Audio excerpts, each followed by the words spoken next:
नमस्कार, आप देख रहे हैं इंडिया 360 न्यूज और मैं हूं विजय आपके साथ। मुंबई के महाराष्ट्र में भारी बारिश से तबाही हो गई है और मुंबई में इमारत गिरने से करीब 3 लोगों की मौत, रायगढ़ में लैंडस्लाइड से 5 लोगों की जान गई है और करीब 30 लोगों के लापता होने की भी खबर सामने आई है।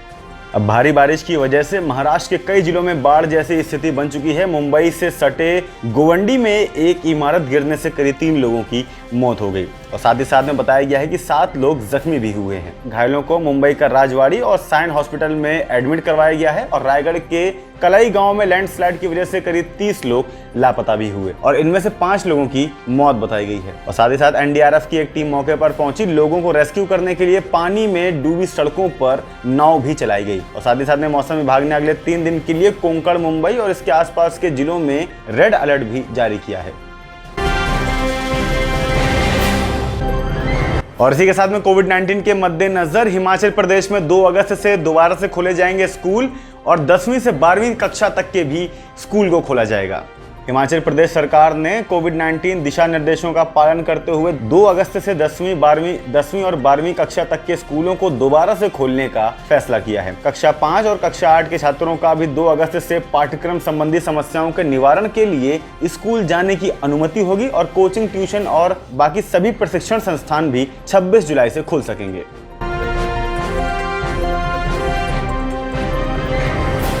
और अब अगर बात करें कोरोना वैक्सीन की, तो अर्थव्यवस्था जहां से घूम रही है वहां पर भी वैक्सीन नहीं है।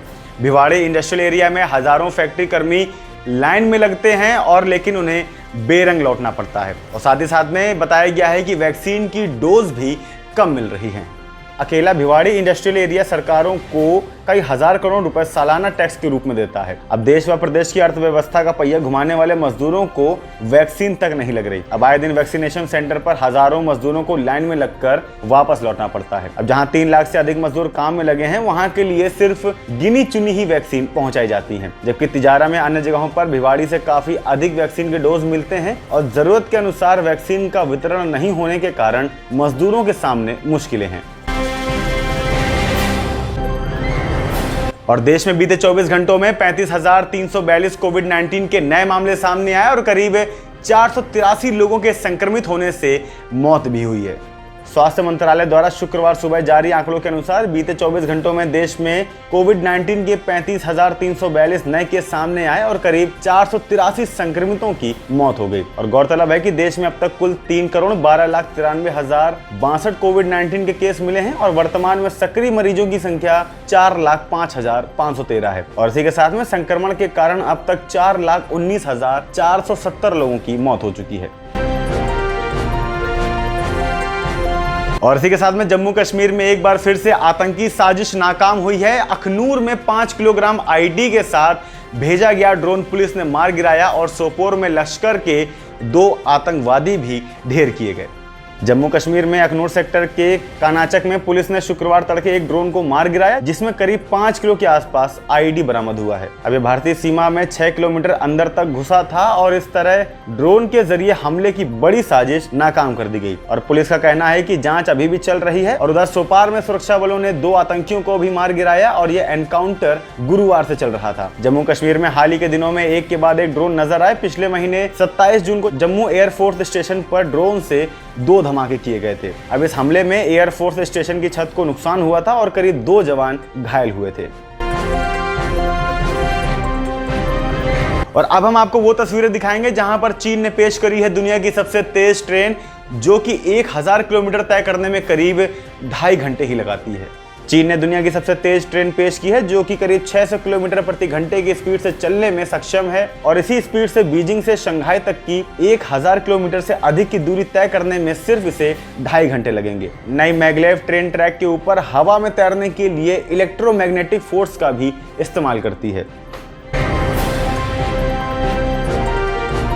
और अब अगर बात करें खेल जगत की, तो श्रीलंका ने भारत के खिलाफ करीब 50वें ओवर फेंकने में लिया है 4 घंटे से ज्यादा का समय, जिन पर जुर्माना भी लगाया गया है।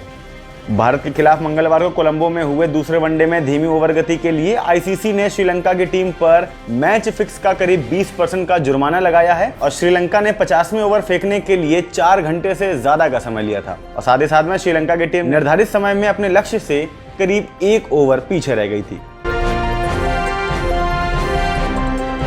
और अब अगर बात करें ओलंपिक्स की, तो दीपिका कुमारी ने महिला तीरंदाजी में 72वें एरो राउंड में करीब 9वां स्थान हासिल कर लिया है।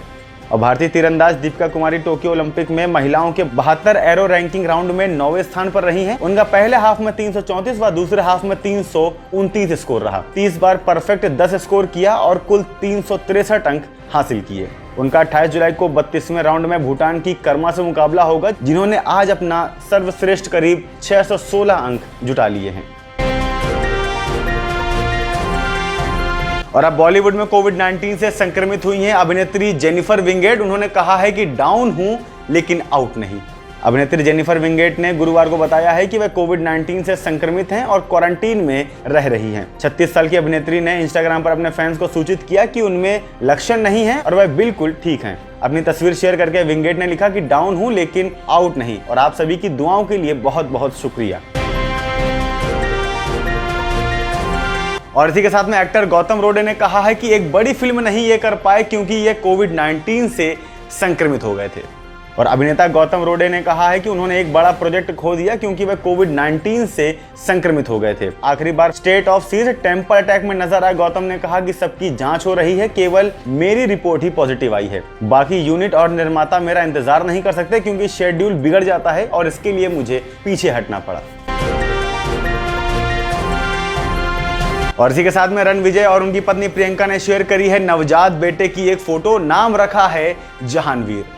अभिनेता और होस्ट रणविजय सिंह और उनकी पत्नी प्रियंका सिंह ने करीब 10 दिन पहले पैदा हुए बेटे की गुरुवार को एक फोटो पोस्ट करी है। उन्होंने अपने इंस्टाग्राम अकाउंट पर बताया है कि उन्होंने बेटे का नाम जहानवीर रखा है और प्रियंका ने तस्वीर पे लिखा कि यही मेरी दुनिया और यही मेरी जिंदगी। और अब बात कर लेते हैं मौसम की, तो आगरा में मौसम खुशनुमा बना हुआ है। आज भी बारिश होने के पूरे आसार बताए गए हैं। लुधियाना में सुबह से ही बादलों ने डेरा जमाया हुआ है और शाम को बूंदाबांदी की भी पूरी संभावना बताई गई है। ताज नगरी में मानसून मेहरबान हो चुका है। बुधवार का दिन सूखा निकला तो गुरुवार को फिर से बारिश ने जमकर भिगोया। शुक्रवार सुबह काम पर निकले लोगों को मौसम काफी सुहावना लगा और सुबह से ही बादल छाए रहने और हवा में ठंडक बने रहने से सुखद एहसास महसूस किया गया। मौसम विभाग ने शुक्रवार को बारिश होने की संभावना जताई है, इससे मौसम शाम तक सुहाना हो सकता है। इधर मैनपुरी और कासगंज में भी सुबह अच्छी बारिश हुई है। लुधियाना में शुक्रवार को सुबह ही बादलों ने डेरा जमा लिया। सुबह करीब 7:30 बजे धूप थी, लेकिन बाद में मौसम बदल गया। सुबह का पारा करीब 29 डिग्री सेल्सियस रहा है और मौसम विभाग के पूर्वानुमान की माने तो भारत के कई जिलों में आज शाम तक बारिश होने की संभावना है और साथ ही साथ बूंदाबांदी भी हो सकती है। और इसी के साथ में यह भी कहा है कि कल भी बादल छाए रहने की पूरी संभावना है। और इसी के साथ में देश और दुनिया की तमाम खबरों के लिए देखते रहिए इंडिया 360 न्यूज, खबर दिन भर की।